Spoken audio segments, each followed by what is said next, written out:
जय श्री कृष्ण जी। राधे राधे। आप सबको मेरा ढेर सारा राम राम और प्यार भरा नमस्कार। आज मैं आपको वैशाख माह स्नान की कहानी सुना रही हूँ। इस कहानी को वैशाख माह स्नान की कहानी तथा बंदरिया की कहानी भी कहते हैं। तो सुनो ये वैशाख माह में सुनी जाने वाली बंदरिया की कहानी। बोली श्री पुण्य मास वैशाख मास की जय। श्री विष्णु भगवान की जय। एक राजा था। वह वैशाख माह में प्रतिदिन ब्रह्म मुहूर्त में उठकर गंगा जी में स्नान करता था। राजा का आदेश था कि मुझसे पहले गंगा जी में कोई भी स्नान नहीं करेगा। राजा जब गंगा जी में स्नान करने जाता था तो उन्हें प्रतिदिन शांत जल के स्थान पर हिलता हुआ जल दिखाई देता था।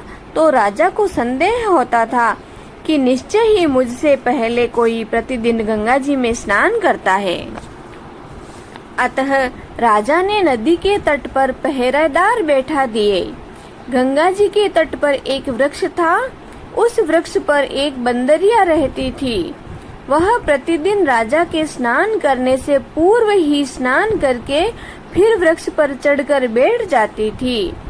इस प्रकार होते होते पूरा वैशाख माह व्यतीत हो गया, किंतु अंतिम दिन राजा के पहरेदारों ने यह देख लिया कि उस बंदरिया ने सबसे पहले स्नान किया है।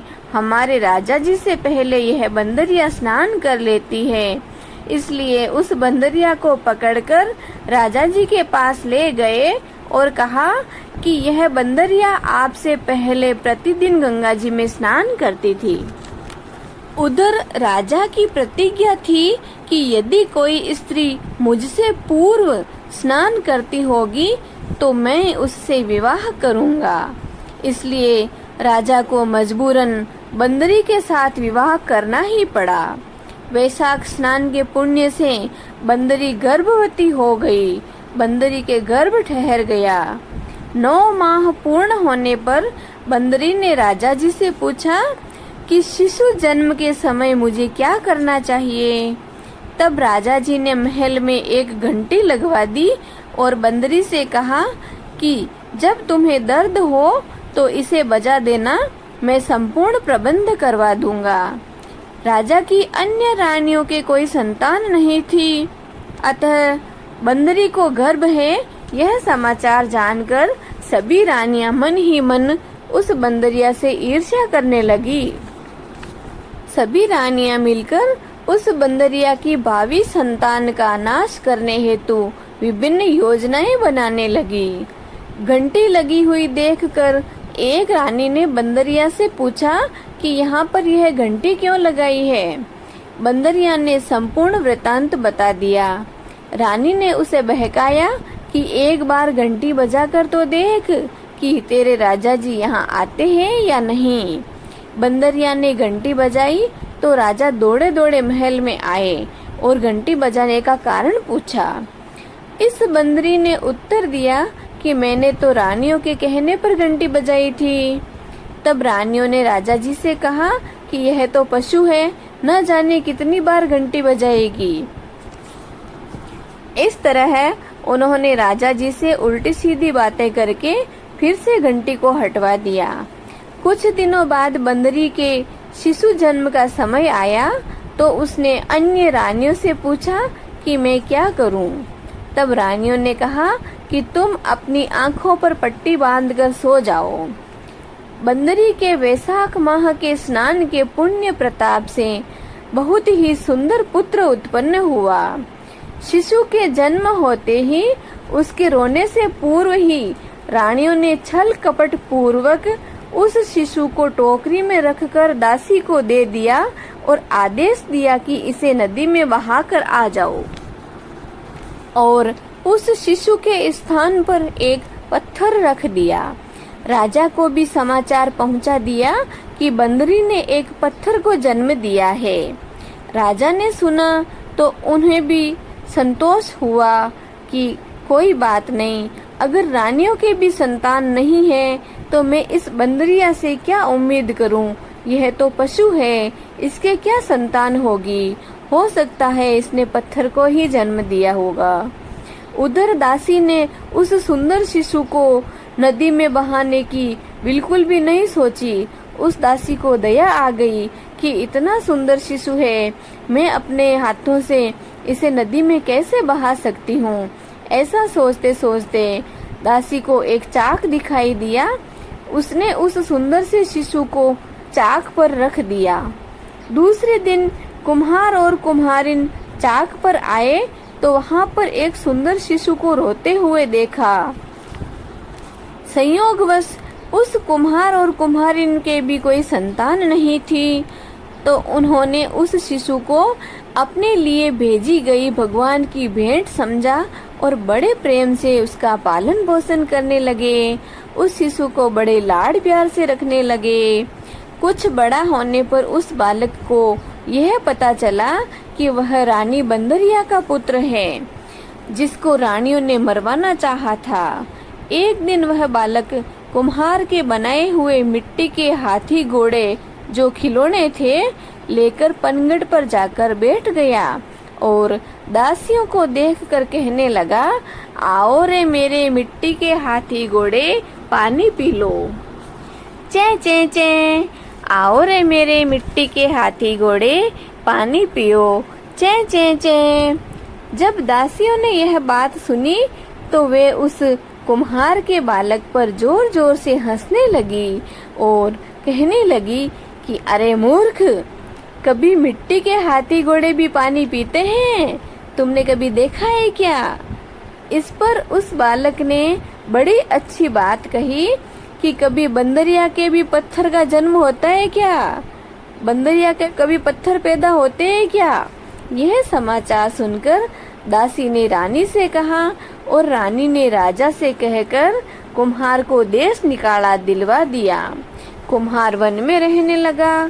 तत्पश्चात जब अगले वर्ष चैत्र माह में गणगौर के पूजन का दिन आया तो वह बंदरिया का पुत्र घड़े में पानी भरकर बगीचे के बाहर जाकर बैठ गया।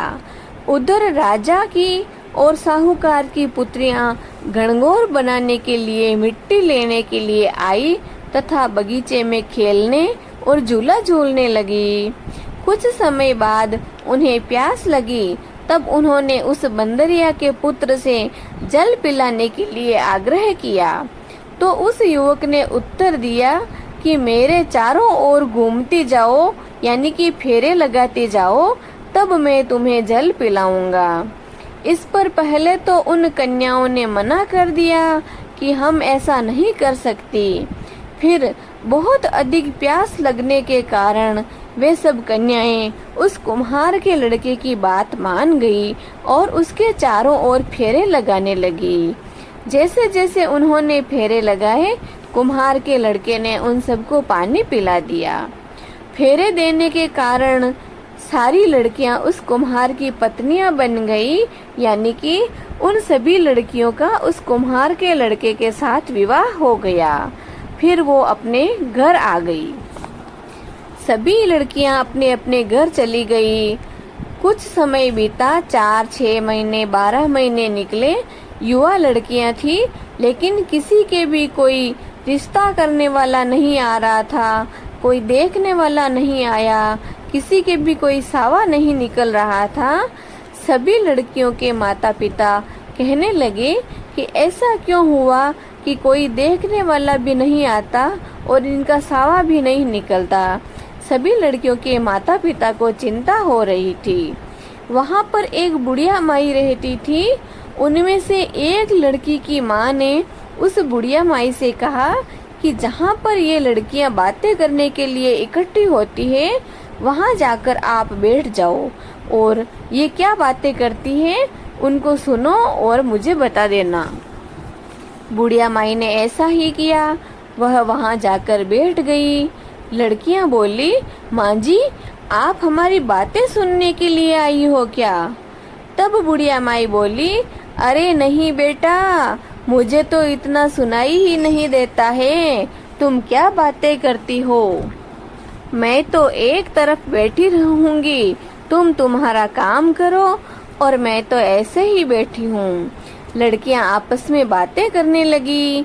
एक लड़की बोली कि हमने तो बहुत बड़ी गलती कर दी, हम सब ने कुम्हार के बेटे के चारों तरफ फेरे लिए हैं, तो हम सब उससे ब्याह ही गई हैं, इसलिए हमारा कोई सावा नहीं निकलता, हमें कोई देखने के लिए नहीं आता और हमारे माता पिता की चिंता दिन रात बढ़ती जा रही है।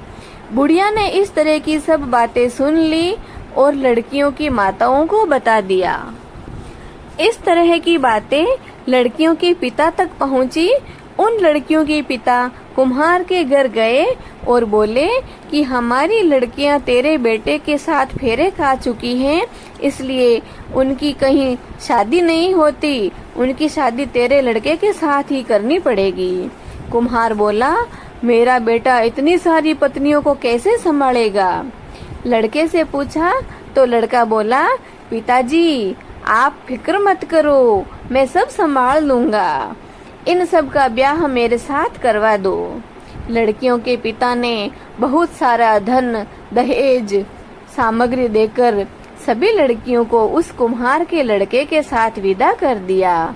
आगे चलकर हर पत्नी के एक एक पुत्र पैदा हुआ। पुत्र होने के बाद एक दिन बंदरी के बेटे ने कहा, चलो हम राजा जी के यहाँ चलते हैं।